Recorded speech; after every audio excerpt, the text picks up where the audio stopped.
Chers amis auditeurs de Radio PDCR, DA et de Radio Afrique 2050, bienvenue à vous. Merci à vous qui nous suivez toujours plus nombreux sur les réseaux sociaux et également depuis les États-Unis, le Canada et l'Europe, pour ceux qui suivent Radio Afrique 2050. Alors, ce soir, nous abordons un thème politique qui est de plus en plus mis en exergue au niveau des intellectuels et de la classe politique ivoirienne. Il s'agit de l'idée de la transition politique. Alors, nous recevons pour en discuter un intellectuel ivoirien vivant aux États-Unis, Dr Eric Eddy, qui est professeur en sciences sociales dans une université de l'État de Pennsylvanie et qui est aussi secrétaire exécutif du CACI. Docteur Eddy, bonsoir. Merci, mon micro est ouvert. Je vous dis bonsoir, Emmanuel, et merci, bonsoir aussi à tous les amis auditeurs de la radio que vous animez. Merci. Alors, c'est un plaisir de vous recevoir à chaque fois. Alors, très rapidement, pour ceux qui ne connaissent pas le CACI, qu'est-ce que c'est? C'est le Comité d'action pour la Côte d'Ivoire. Le CACI, c'est l'abréviation. C'est une organisation que nous avons mise sur pied le 13 mai de l'année 2012 pour endiguer les activités de tous les groupes dits de patriotes et des femmes et hommes épris vraiment de justice et d'état de droit en Côte d'Ivoire, qui se sont sentis un peu, pas un peu, mais vraiment écœurés par la tragédie d'abord que le pays a vécue de 2002 jusqu'aux élections de 2010, et puis ensuite les événements malheureux qui ont suivi les élections de 2010 et bien entendu l'intervention outrageuse de la France qui a conduit à tout ce que vous savez. Donc, le CACI s'est constitué afin de porter la voix, non seulement de la diaspora ici aux États-Unis, et puis aider à restaurer cet état de droit dans notre pays en Côte d'Ivoire. OK, parfait. Alors docteur Eddy, l'idée de la transition politique qui émerge et qui est de plus en plus, je veux dire, mise en exergue par les intellectuels ivoiriens, nous amène à vous poser la question suivante. Je pense que vous avez donné votre position sur cette idée, mais concrètement, c'est quoi une transition? C'est quoi la transition? Ben, si vous voulez prendre ça dans un sens large, le mot transition lui-même s'est passé d'un stade à un autre.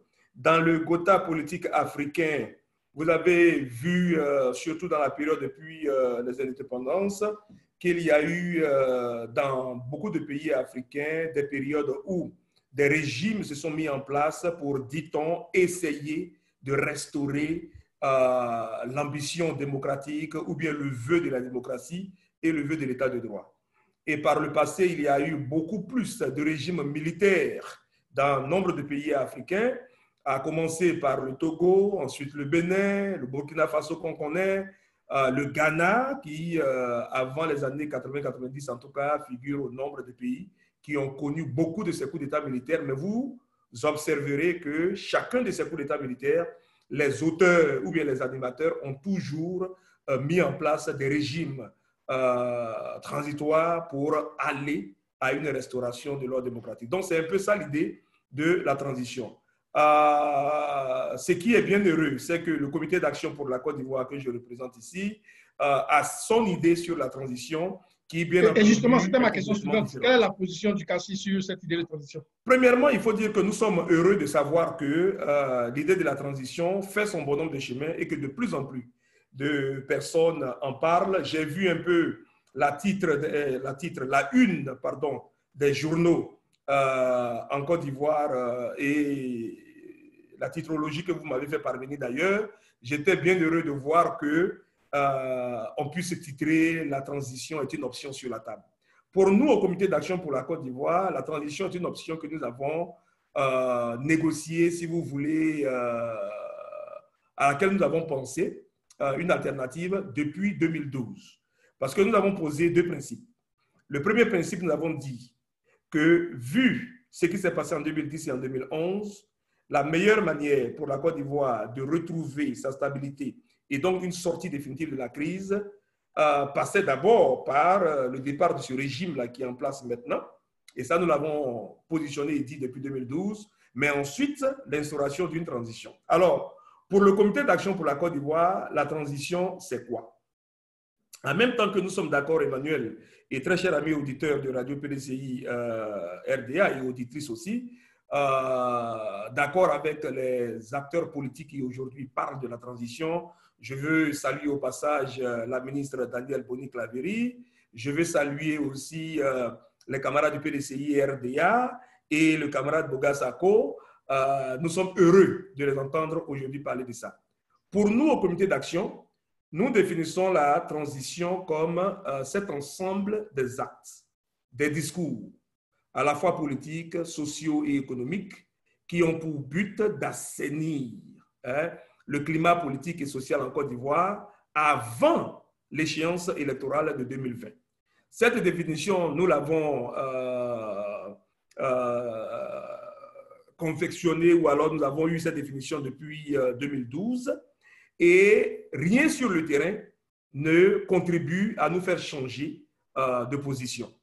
Et donc, ça veut dire qu'en plus d'un changement de personne, Emmanuel, en plus d'un changement d'homme, pour le CACI, la transition politique requiert des changements philosophiques, culturels, politiques et économiques, à la fois sociaux, pour redonner vie au projet de la Côte d'Ivoire qui est inscrit dans notre hymne national, ou bien le projet d'union, discipline et travail. Voilà un peu comment nous définissons la transition. Bien entendu, ça reste au stade de définition. Je voudrais, à la suite de cette définition, dire que pour le CACI, il y a 3 exemples de transition qui nous inspirent et qui nous donnent l'idée et la confiance que, premièrement, il n'est pas utopique de parler de transition en Côte d'Ivoire. Et donc, tous ceux qui sont sceptiques sur cette position, qui croient qu'une transition suit forcément un coup d'État militaire ou bien un soulèvement populaire pour amener le départ d'un régime donc, dans la violence, nous voudrons leur indiquer que l'histoire politique de l'Afrique en général et un tant soit peu de la Côte d'Ivoire montre à bien des égards qu'il y a des exemples de transition sur lesquels nous pouvons nous appuyer. Très rapidement, si vous me permettez, je voulais citer le cas du Bénin qui fait cas d'école. Nous savons tous qu'en février 1990, le Bénin a enclenché ce que beaucoup d'observateurs ont appelé une transition paradigmatique. Et vous avez vu que dans cette transition, le régime militaro-marxiste qui était en place et dirigé par le colonel Mathieu Kérékou a accepté, sous la houlette du clergé catholique, d'aller à une transition dirigée donc par la société civile qui a débouché sur des élections jugées consensuelles. Nicéphore Soglo, le président, on se rappelle, a remporté ces élections, mais cette transition au Bénin a permis d'asseoir des institutions qui ont elles-mêmes aussi permis à Mathieu Kérékou, 5 années plus tard, de revenir au pouvoir, de faire 2 mandats, avant de se retirer pour que nous ayons place à cette succession de régime Boni Yayi et puis aujourd'hui celui que nous avons. Ça, c'est le premier cas d'exemple. Le deuxième cas d'exemple qui inspire la position du CACI, c'est ce qui s'est passé en Afrique du Sud. Vous savez qu'au sorti donc, de cette période de l'apartheid, politiquement, parce qu'économiquement, il y a encore beaucoup de choses à dire, la CODESA a été mise sur pied. La Convention pour une Afrique du Sud démocratique a été mise sur pied. Ça a été un rassemblement de plus de 92 partis politiques et organisations qui luttaient pour l'avènement d'un ordre démocratique libre en Afrique du Sud et enfin la fin de l'apartheid. Cet ordre démocratique a permis à l'Afrique du Sud d'avoir, ça a été le creuset pour l'Afrique du Sud arc-en-ciel que nous avons aujourd'hui. Troisième exemple que nous voulons citer, on repart en Côte d'Ivoire. Vous savez déjà qu'au début du retour au multipartisme, le professeur Francis Vaudier du PIT avait proposé qu'il y ait une concertation nationale. Nous avons lu et trouvé que même si en son temps, cette concertation nationale du professeur Francis Vaudier n'a pas été suivie, n'a pas été mise en application, ça demeure pas moins un élément important sur lequel nous pouvons nous appuyer aujourd'hui dans le contexte de la Côte d'Ivoire. Alors, qu'est-ce qui est commun à ces 3 exemples que nous venons de donner? C'est une transition qui se veut, ou bien ce sont des transitions qui se veulent inclusives. Alors, je sais que tout à l'heure, vous poserez la question de savoir comment est-ce que nous déclinons donc notre mode de transition. On va en parler, mais sinon, voilà un peu pour la définition et les modèles qui nous inspirent. Tout cela simplement, M. Emmanuel, pour dire au peuple de Côte d'Ivoire que parler de transition politique aujourd'hui en Côte d'Ivoire n'est pas une utopie, ce n'est pas un discours académique, c'est une nécessité et c'est possible. Alors, docteur Adi, quelle est la situation, quelle est la problématique qui, selon vous, nécessite, si vous deviez la résumer en quelques phrases, qui, selon vous, nécessite que l'on passe à une transition politique? Il faut regarder, je pense bien, la manière dont la Côte d'Ivoire, d'abord, premièrement, a subi l'effet de cette rébellion de 2002. Comment elle a été gérée? C'est vrai que beaucoup de milliards ont été mis dans le règlement de ce conflit-là. Et puis, il y a aussi les élections de 2010. Et il y a l'avènement, si vous voulez, du régime en place. Emmanuel, l'une des raisons fondamentales qui requiert ou alors qui explique cette transition, c'est l'échec patent de la réconciliation en Côte d'Ivoire. Là encore, beaucoup de choux et d'efforts ont été consentis, d'espoir aussi de la part du peuple ivoirien. Voici, il faut partir de ce peuple-là. Tous ces efforts, ces espoirs ont été donc mis pour favoriser une réconciliation. Une commission dite de dialogue, vérité et réconciliation aussi a été mise sur pied, dirigée par l'ancien Premier ministre Charles Konan Banny, mais ça n'a pas produit les effets escomptés.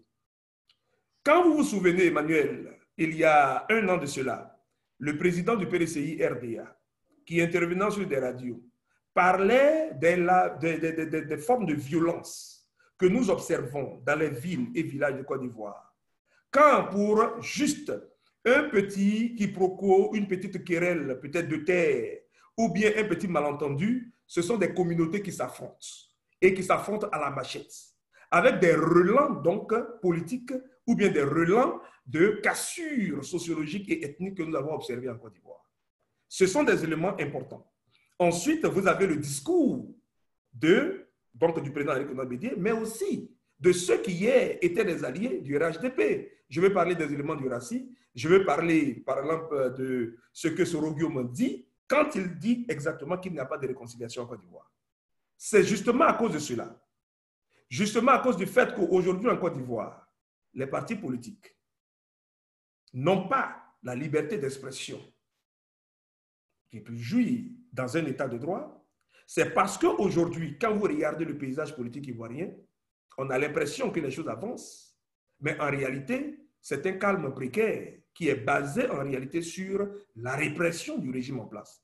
Voilà autant d'éléments, Emmanuel, à la fois des éléments sur le plan social, des éléments sur le plan économique, des éléments sur le plan politique et des éléments, si vous voulez, sur le plan du fonctionnement général du pays lui-même.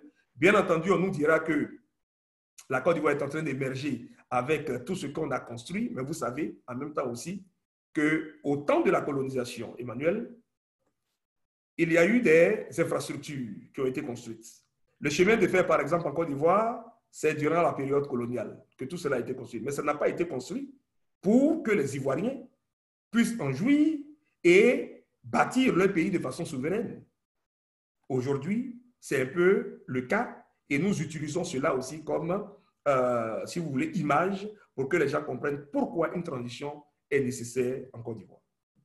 Alors, avant d'en venir à l'idée même je veux dire, à la déclinaison de cette transition selon votre vision, est-ce que la transition politique, elle est constitutionnelle? Est-ce que notre constitution autorise une transition ou bien prévoit les modalités d'exécution d'une transition?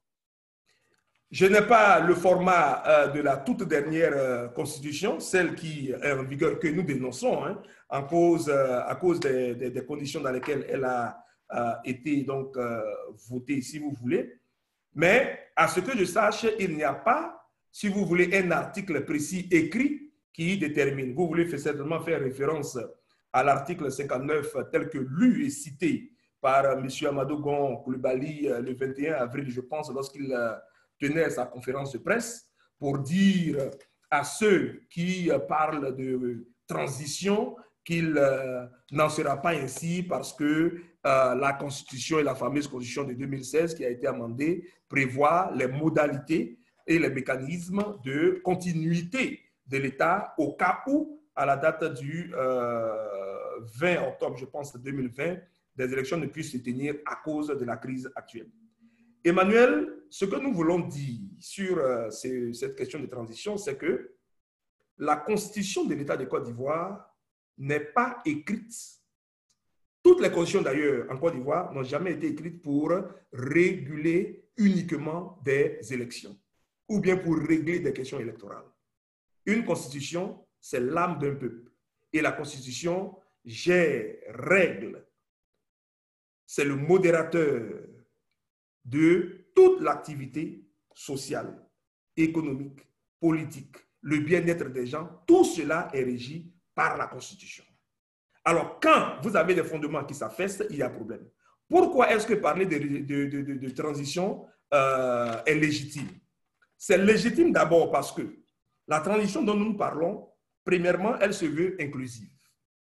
Deuxièmement, cette transition, dès lors qu'elle reçoit l'approbation, l'assentiment d'une grande majorité des Ivoiriens, donc le peuple, et donc de cette souveraineté populaire, il y a donc matière donc, à la soutenir. Et puis, enfin, ce sera aussi le fruit de tous les acteurs. Vous voyez, c'est ce qui, à mon sens, fonde, à notre sens au CACI, fonde la légitimité de la question de la transition. Sinon, si vous demandez, est-ce que dans la Constitution, il y a un élément qui le dit? Non. Mais en plus de cela, Emmanuel, l'une des raisons pour lesquelles ceux qui appellent à une transition n'ont pas tort, c'est la manière dont ce régime en place, dirigé par M. Alassane Dramane Ouattara, a géré la Côte d'Ivoire depuis 2011 jusqu'à maintenant. Nous sommes tous d'accord. Nous sommes beaucoup, pour une grande majorité des Ivoiriens, d'accord qu'un pays ne peut pas se diriger dans un climat sociologique dégradé, dans un climat de suspicion légitime, parce qu'aujourd'hui, le manque de confiance entre les Ivoiriens, entre les acteurs politiques, il est criard et il est grand. Mais si vous regardez la Constitution, qui est le socle donc de cette unité, elle garantit, elle prévoit et elle recommande justement que les gouvernants et les gouvernés travaillent à l'unité donc de la Côte d'Ivoire. Voilà les éléments sur lesquels nous nous appuyons, mais pas sur un article bien précis. Je vous en prie.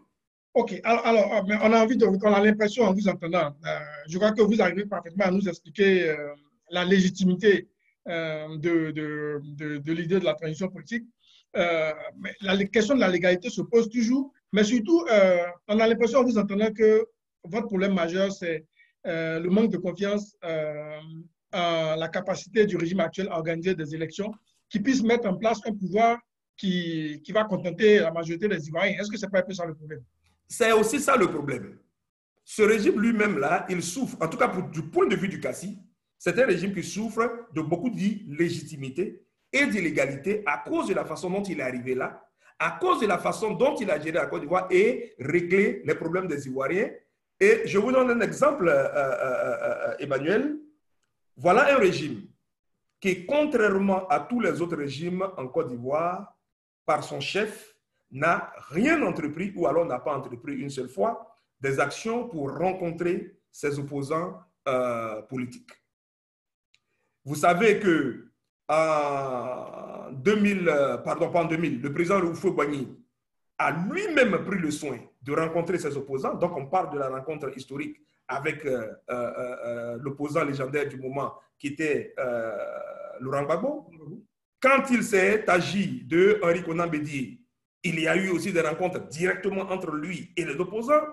Je ne parlerai pas de la transition telle qu'imposée par le général Regueyi Robert, mais on a vu aussi un certain nombre de rencontres, ce qu'on a appelé la rencontre des 4 grands ou bien des 5 grands.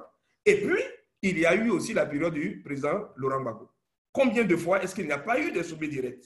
Combien de fois on n'a pas vu le président Laurent Gbagbo lui-même? Déjà, vous vous souvenez, au lendemain de cette élection de 2000, c'est presque en pyjama que Laurent Gbagbo s'est rendu au domicile d'Alassane Dramane Ouattara. Mais Emmanuel, depuis 2011, je ne dis pas qu'il n'y a pas eu de rencontre entre le régime en place et l'opposition, mais M. Alassane Dramane Ouattara lui-même ne s'est jamais prêté à une quelconque rencontre. Les seules fois où il a eu à faire ça avec Henri Konan Bédié, c'était dans le cadre du RHDP avec les Sorobio. Vous comprenez? Donc, voilà un peu d'éléments qui font. Ensuite, les autres éléments, aujourd'hui, on continue de parler de la commission électorale indépendante. On parle de l'ordonnance qui est prise individuellement, unilatéralement pour le code électoral. On parle donc du découpage électoral en Côte d'Ivoire. Et puis ensuite, Emmanuel, la question des cartes nationales d'identité qui, aujourd'hui, fait couler beaucoup d'encre. Vous savez, la question des cartes nationales d'identité, ce n'est pas simplement, encore une fois, la question des élections. Mais une carte nationale d'identité, c'est ce document-là qui permet à un Ivoirien, à une Ivoirienne, en âge d'en posséder, au moins de participer pleinement et civiquement à la vie. Parce que vous savez, Emmanuel, et tous les amis auditeurs et auditrices de Radio PDCI, une élection dans un État normal, en Côte d'Ivoire, selon la Constitution et les constitutions que nous avons eues, c'est chaque 5 ans. Mais la vie politique, ce n'est pas chaque 5 ans, c'est chaque jour. Parce que la vie politique, c'est quoi? Aujourd'hui, on parle de la crise de Covid-19. C'est une vie politique qui est là, qui est mimée, puisque le Covid est une question de sécurité nationale. La vie politique, c'est la nourriture. La vie politique, c'est l'éducation. La vie politique, c'est l'école. La vie politique, c'est l'identification des personnes. La vie politique, c'est la capacité de ces personnes non seulement à travailler, mais à ouvrir un compte bancaire et à assurer aussi leur devenir. Donc, la pièce d'identité, ce que je veux dire, elle ne sert pas simplement à aller à une opération électorale. C'est aussi la vie de quelqu'un, puisque c'est le mot de société que nous avons décidé d'avoir. Voilà un peu les éléments sur lesquels, encore une fois, nous nous fondons pour dire il y a une grosse crise de confiance. Emmanuel, quand, par exemple, le clergé catholique veut organiser une marche à Abidjan pour la paix, vous avez un régime qui s'y oppose. On utilise tous les subterfuges pour dire, bon, ben, on va les concentrer quelque part, mais on s'y oppose. Quand vous avez des leaders qui annoncent qu'ils sont peut-être candidats, des procès qui sont faits à la va-vite pour des cas aussi énormes, et puis on prononce des sentences. Aujourd'hui, quand la CPI a fini ce procès, alors que c'est la Côte d'Ivoire qui a mis Laurent Gbagbo, Blé Goudé, dans un avion aux frais de l'État de Côte d'Ivoire pour les transférer à la Haye, et que la Haye rend un jugement d'acquittement, c'est la Côte d'Ivoire, avec ce régime qui est en place, qui fait dépêcher encore des avocats, qui écrit à la CPI pour dire il ne faudrait pas que ces fils-là qui sont libérés là puissent revenir en Côte d'Ivoire. Quel climat de confiance vous pensez que ça puisse restaurer en Côte d'Ivoire? Comment est-ce que tout cela peut contribuer à la réconciliation? Voilà les problèmes. Donc ce régime qui est là n'a rien fait en presque 10 ans pour ramener une certaine confiance entre les acteurs politiques en Côte d'Ivoire.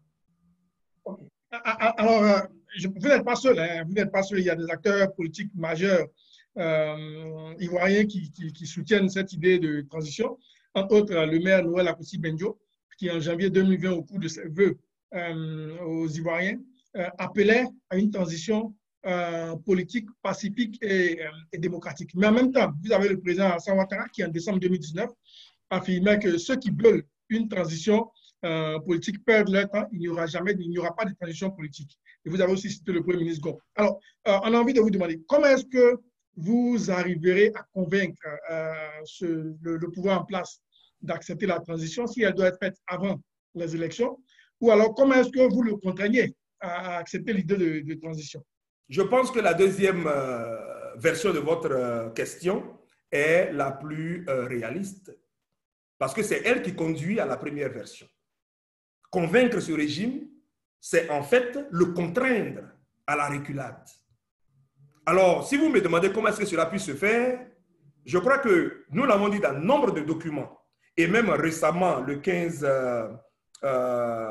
avril, en marge de la réunion du meeting de l'opposition à Yamoussoukro, nous avons adressé des courriers au secrétaire exécutif du PDCI-RDA, au président de EDS, Georges Amaounye, et à nombre d'acteurs de la société civile et même de partis politiques, notamment Edith Balé-Pulchéry et puis l'honorable député Yapsimina Agounye, pour leur dire il y a un élément qui manque, c'est celui de la rue. Si nous disons dans une démocratie que nous avons que la souveraineté est populaire, cette démocratie-là se veut aussi le pouvoir du peuple par le peuple. Pour prendre une définition trop simple, en Côte d'Ivoire, il faut que, encore une fois, le peuple parle. Emmanuel, en 1990, c'est parce que le peuple a bourdonné. Dans un contexte de changement politique à l'échelle mondiale, il a fallu aussi que le peuple de Côte d'Ivoire, les syndicats, les partis politiques, les leaders dans les universités, les étudiants en tête ont bourdonné, le régime a reculé et s'est convaincu lui-même qu'il fallait mettre fin au parti unique et revenir au multipartisme. À chaque fois, le peuple a été déterminant. Aujourd'hui, il faut ça. Si la rue ne bourdonne pas, et la rue qui bourdonne ne veut pas dire un bain de sang, la rue qui bourdonne ne veut pas dire qu'on a pris des armes pour faire partie quelqu'un. Parce que Blaise Compaoré n'est pas parti du pouvoir par les armes. Il est parti parce que le balai citoyen a fait bourdonner la rue. Voilà le plus que je puisse dire par rapport à ça. Donc, si vous voulez, c'est cette contrainte qui emmènera le régime en place à comprendre avant 2020, avant donc les élections de 2020, qui est la borne supérieure, qu'il y a matière à réfléchir et à ouvrir les vannes pour effectivement engager ce processus de transition dont nous parlons tant. OK. Et avant-dernière question, peut-être dernière question. Si vous, supposons que le pouvoir en place n'accepte pas l'idée de la transition politique et que nous arrivons aux élections et que l'opposition arrive à prendre le pouvoir à travers les élections, à travers les urnes, est-ce que vous continuerez de défendre l'idée de la transition, même avec un nouveau pouvoir? Nous continuons de défendre l'idée de la transition. Pourquoi? Parce que notre conception de la transition, encore une fois, ne s'arrête pas au changement des hommes. Si vous vous rappelez, amis auditeurs et auditrices, de la définition que nous avons déclinée au début de cette intervention et de cette interview, vous comprendrez que nous sommes beaucoup plus arc-boutés sur des changements fondamentaux qui toucheront d'abord à une effectivité de la transition, de la réconciliation, pardon, comme chantier, la question de la sécurité des Ivoiriens comme chantier aussi, et puis la question de la réforme des institutions ou bien des réformes institutionnelles. Voilà trois chantiers essentiels qui, au cassé pour nous, requièrent que nous ayons une transition et qui fonderont, les trois chantiers qui fonderont une Côte d'Ivoire beaucoup plus solide dans son fonctionnement politique, dans son fonctionnement économique et même dans le social. Donc oui, nous le ferons. Mais en même temps, pour terminer là-dessus, Emmanuel, nous voulons rassurer peut-être ceux qui aujourd'hui détiennent le pouvoir. Pourquoi? Quand vous entendez M. Alassane Dramane Ouattara dire qu'il n'y aura pas de transition, ou bien même que Amadou Bons Coulibaly, monsieur, se prononcer aussi dans cette même veine, c'est parce que les gens ont peur. Les gens ont peur parce qu'il y a eu des exemples, il y a eu au moins d'exemples de ce type de transition en Côte d'Ivoire.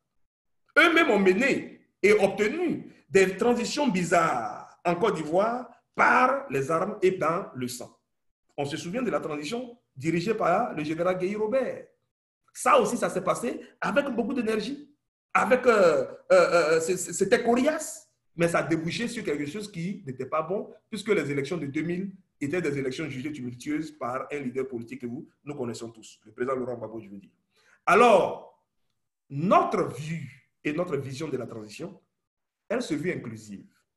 Mais en même temps, Emmanuel, je suis sûr que même si nous sommes à la dernière question, vous avez envie de me demander quand sera-t-il de M. Alassane Dramane Ouattara? C'est justement, ça va être ma dernière question. Qui seront les acteurs de cette transition? Notre transition, nous la déclinons, se veut inclusive. Les partis politiques, la société civile, bien entendu, parce qu'il faut que cette société civile en Côte d'Ivoire, 1, et en Afrique, 2, puisse se réveiller et comprendre aujourd'hui qu'elle a un rôle aussi à jouer sur l'échiquier politique. Pas forcément pour poursuivre des postes politiques, mais ce que la société civile fait aujourd'hui. Quand vous regardez la débauche d'énergie de KKS, de Dr Eddy, vous regardez la débauche d'énergie de Edith Ballet, c'est clair. Mais ce sont les partis politiques, la société civile.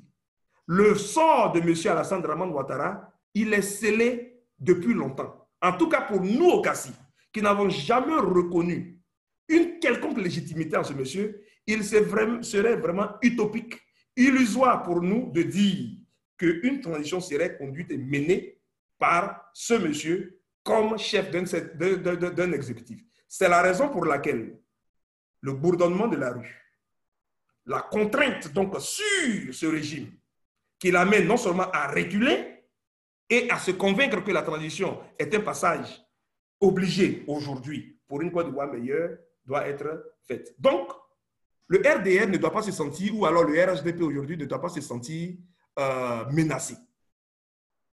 Nous, dans notre conception, le RDR sera, bien entendu, inclus dans ces conversations-là que nous appelons la transition. Mais pas M. Alassane Dramane Ouattara comme un quelqu'un chef d'exécutif. Voilà comment nous déclinons cela. Alors, toute dernière question avant de vous donner l'occasion de faire votre conclusion. C'était un entretien très intéressant. Malheureusement, le temps qui nous est imparti arrive à l'expiration. Toute dernière question, suite à votre réponse, la transition quand même se fait, et ce sera vraiment ma dernière question, se fera sous la houlette de qui? Si le président Ouattara doit être mis à l'écart, étant donné qu'elle peut se faire avant les élections ou après, mais il faut quand même un leader qui se fera sous la houlette de qui? Non, ne dites pas il faut que ça se fasse sous la houlette de qui, ou bien il faut un leader. C'est justement ce qui quelquefois fait peur et puis fait chavirer les transitions. Quand le pouvoir lui-même a supposé que, je vous prends vraiment un cas terre à terre, que ce soit Emmanuel Katina que nous désignons. Mais Emmanuel Katina saura que son rôle de dirigeant de cette transition-là est appuyé ou alors est fondé et consolidé sur un peuple et l'ensemble des partis politiques de la société civile qui forment ce consortium-là. Je m'en vais vous donner un exemple. Un autre. Lorsque Seydou Diarra a été désigné pour diriger les journées de concertation, je parle de dialogue national ou bien de concertation sous le président Laurent Gbagbo. C'est une personne qui a été désignée pour faire cela, pour diriger les travaux. Mais en réalité, Seydou Diarra savait qu'il avait le dos, il était appuyé sur l'ensemble des Ivoiriens qui lui ont donné, si vous voulez, une certaine légitimité pour diriger ces travaux-là. Voilà un peu comment nous concevons cela. Parce que si vous prenez aussi l'exemple que nous avons donné, c'est pourquoi nous disons que la transition version Bénin, version Afrique du Sud, et ce que le professeur Francis Vaudier avait proposé devient très intéressant. Vous avez en Côte d'Ivoire M. Alassane Dramane Ouattara lui-même qui met en place une commission dialogue, vérité et réconciliation. Et il désigne quelqu'un, une personnalité, et il dit, selon la Constitution, que cette personnalité et cette institution-là devra être autonome et indépendante. C'est un pouvoir qui est là, qui est assis sur la Constitution. Au Bénin, quand ça a été fait, Mathieu Korokou n'a pas été évincé du pouvoir, il est resté là comme pouvoir, mais pour la petite période de la transition, un gouvernement de transition a été mis sur pied qui avait à sa tête le clergé catholique, un représentant du clergé catholique. Est-ce que ces choses-là sont impossibles en Côte d'Ivoire aujourd'hui? Nous pensons que non. C'est bien possible. Et non seulement c'est possible, c'est nécessaire. Non seulement c'est nécessaire, ça va déboucher sur un bien-être pour la Côte d'Ivoire. Et puis, c'est ce qui va permettre de effectivement faire dire à M. Mamadou Coulibaly, au professeur Mamadou Coulibaly, ce qu'il a dit.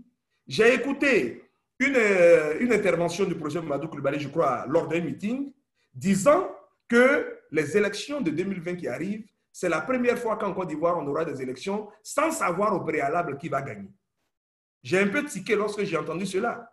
Je veux bien être content de ce que aujourd'hui en Côte d'Ivoire, nous voulons être contents au Cassis, qu'en Côte d'Ivoire aujourd'hui, les conditions sont telles que avant des élections, on ne sache pas qui va gagner. Ça, c'est une bonne chose. Mais en même temps, je ne suis pas d'accord avec lui. Parce que vous avez un régime qui dit tout est calé, géré, bouclé, bloqué, et etc.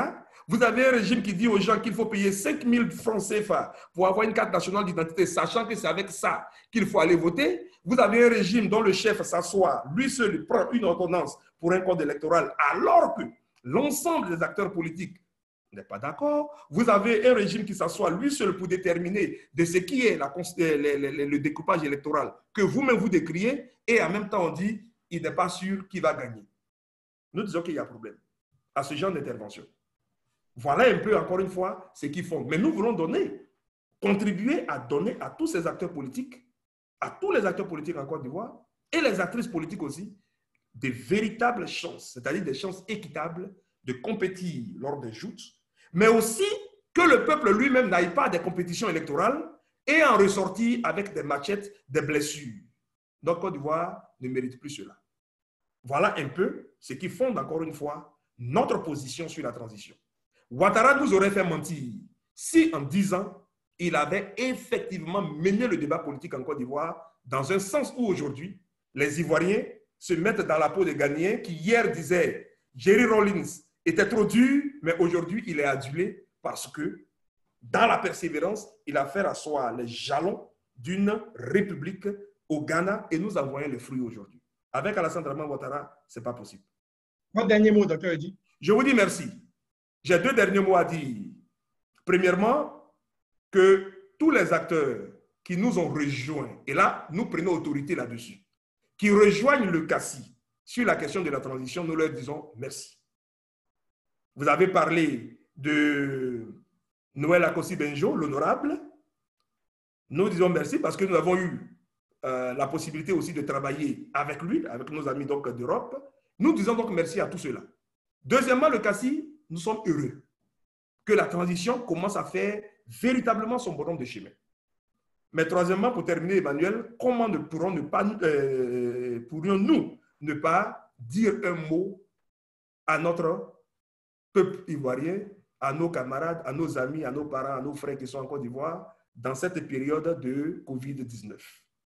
Il y a beaucoup de choses qui se disent, il y a beaucoup de choses que nous entendons, et il y a beaucoup de dispositions, mais encore une fois, suivons tous les précautions sanitaires telles que énoncées par les autorités sanitaires, les médecins, les infirmiers, pour ne pas que nous soyons victimes de cette pandémie. C'est une réalité. Et le CACI soutient les organisations de la société civile sur le terrain en Côte d'Ivoire qui mènent campagne. Les leaders des partis politiques, Simone Gbagbo, l'honorable Yasmina Wounien et bien d'autres qui continuent de sensibiliser les populations. Mais en même temps aussi, nous dénonçons, encore une fois, la manière dont le régime de Ouattara a géré cette crise et continue de la gérer. On ne profite pas d'une telle période pour mener une campagne présidentielle. On ne profite pas d'une telle période pour faire descendre l'épée sur la tête de ses opposants. Si l'activité politique doit se poursuivre, elle doit se poursuivre pour tout le monde.